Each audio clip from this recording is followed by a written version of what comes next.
In this video, we're going to see the application of a tractable inference method on deep neural networks.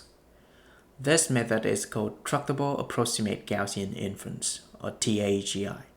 It provides a closed-form Bayesian inference for the posterior of neural networks parameters. It has the same computational complexity as neural networks using backprop. We first apply TAGI to image classification using C410 dataset and ResNet 18 architectures.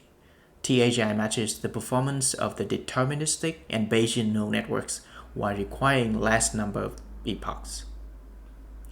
Second, we apply TAGI to unsupervised learning tasks using CelebA dataset and InfoGAN architectures. Both TAGI and backprop are able to generate the images that look realistic. TAGI can also perform different tasks such as adversarial tasks, optimization of a function, and Bayesian reinforced learning.